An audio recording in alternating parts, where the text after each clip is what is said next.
Aha! Not too long ago, most folks figured this classic sidearm had finally been put out to pasture and all steel. Old school design left behind by the stampede toward lighter, higher capacity polymer pistols. Some even wrote it off as a relic, destined to gather dust in the safes of collectors and diehards who can't help but admire vintage military hardware. But things don't always turn out the way folks expect. That old warrior didn't just fade away. It roared back, and now it's one of the most talked about handguns in the country. Got a hunch which pistol I'm talking about? In this video, we're digging into how a gun once thought dead pulled off one of the biggest comebacks in recent memory and why it's capturing the hearts of a whole new generation of gun owners, enthusiasts, and regulars at the local range. We're talking about the legendary High Power, originally known as the P-35, a handgun with roots reaching all the way back to the 1920s. Back then, the French military was hunting for a new service pistol that brought more firepower, rock-solid dependability, and higher capacity than anything else in their holsters at the time. Enter John Moses Browning, the American firearms genius behind some of history's most iconic guns. Though he passed away before the project was finished, a talented Belgian engineer named Dieudonné Saïve at Fabrique Nationale picked up where Browning left off. What Saïve completed would become the High Power we know today, officially rolling out in 1935.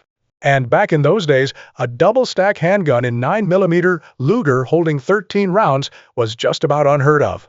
This pistol made its mark across the globe. Belgian troops carried it into combat, Canadians put it to work for decades, and British forces relied on it through thick and thin. Even the Germans, during their occupation of Belgium in World War II, respected the design enough to keep building and fielding it. Over the years, more than 1.5 million high powers were made in Belgium, Canada, Argentina, and a handful of other countries. It stuck around through the Cold War, regional conflicts, and on the hips of lawmen everywhere.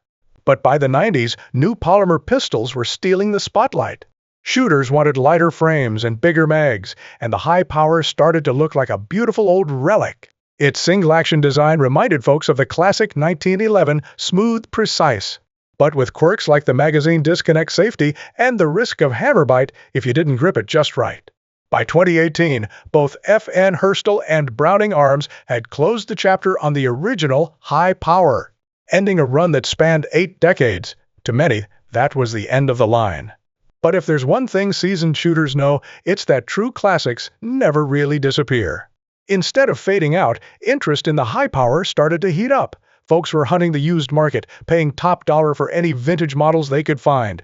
As supplies dried up and prices climbed, it was obvious that shooters still craved that solid steel frame, crisp trigger, and iconic silhouette.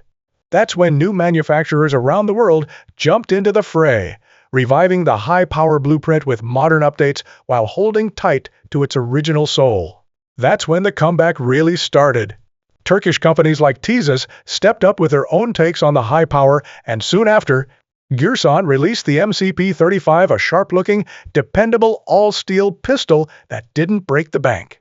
But things really caught fire when Springfield Armory launched their SA-35 in 2021, sparking a new wave of interest in old-fashioned steel and classic craftsmanship. Not long after, FN Herstal, the birthplace of the original High Power, re-entered the mix in 2022 with a modernized FN High Power, making it clear that this platform still has a place in today's world. The High Power draws shooters who want something they can feel: a substantial, well-balanced pistol with roots in real history. The single-action trigger, when tuned right, offers a crisp and rewarding break. Carrying cocked and locked is second nature for anyone who's ever run a 1911. The grip, designed for a double-stack mag, is surprisingly slim and fits most hands like a glove. And with that added weight and steel frame, recoil is easy to manage and follow-up shots are quick.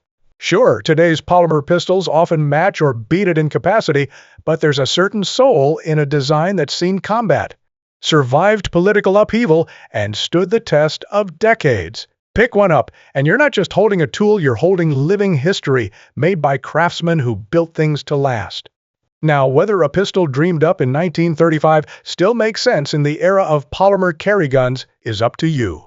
But let's be honest, no matter how many folks flock to Glock, there's always going to be a crowd that prefers the feel, balance, and break of steel and single-action triggers. So what's your take? Do you stick with polymer, or do you believe in the power of steel and old-school craftsmanship? Share your thoughts in the comments, and let's keep the conversation civil. After all, we're here to celebrate a shared love of firearms, whatever your preference. For anyone new to the high power, here's why it's still relevant. It uses a classic tilting barrel system, simple, proven, and smooth to operate. Takedown is easy, and modern versions often hold 15 rounds, giving you plenty of capacity for range or defense. You might run into a magazine disconnect safety, a feature originally added for military contracts. This keeps the gun from firing unless a mag is seated, but it can make the trigger a bit heavier. Some new models skip it, while others stick to tradition. Hammer bite? Many newer versions fix it with redesigned hammers or beaver tails. But for purists, the original still has its charm. Today's market offers everything from budget-friendly options to high-end custom builds. If you're looking for a wallet-friendly way in, check out the Girsan MCP-35, usually in the mid-$500 range. With 15-round mags, ambi-safeties, and solid accuracy. The trigger's a bit firm out of the box, but it smooths out with use or a little tuning. It's a great way to get classic feel and looks without breaking the bank. Another strong entry is the Centurion 14 from Century Arms, often found around $400. This Turkish-made model sticks close to the original layout with 3-dot sights, the classic magazine disconnect, and that unmistakable frame. It's reliable, feeds just about anything, and field strips easily perfect for folks wanting to experience Browning's legacy on a budget. In the mid-range, Springfield Armory made a real splash with their SA-35. This American-made high-power clone brought modern materials and design upgrades, including a 15-round mag, improved sights, better feeding with modern ammo, and no magazine disconnect. The trigger is smooth, construction is solid, and the styling hits that sweet spot between classic and current. Then there's FN Herstal's revamped high power, which leans further into modern territory. You get a wider ejection port, ambi controls, easier takedown, and a 17+1 capacity. It's more of a reboot than a clone, but it keeps the single-action steel spirit alive for a new era. Some purists might say it's drifted, but many shooters love the improved ergonomics and features. If you want to go all out, custom names like Novak and Nighthawk Custom are building high powers into hand-fitted masterpieces, match barrels, slick triggers, and attention to detail you just won't find on a factory gun. Whether you use it for defense, competition, or collecting, a custom-tuned high power is as functional as it is beautiful. Part of what keeps the high power alive is its deep connection to history. While most police and military now carry polymer pistols, more and more shooters are drawn to the steel and heritage of pistols that have seen real service. Owning one is about more than just function, it's about carrying a piece of living history. So, why the comeback? And does the high power still have a place in a world of micro double-stack 9s made from polymer? For a lot of us, the answer is a resounding yes. There's something in a single-action trigger, a full metal frame, and the history behind every round.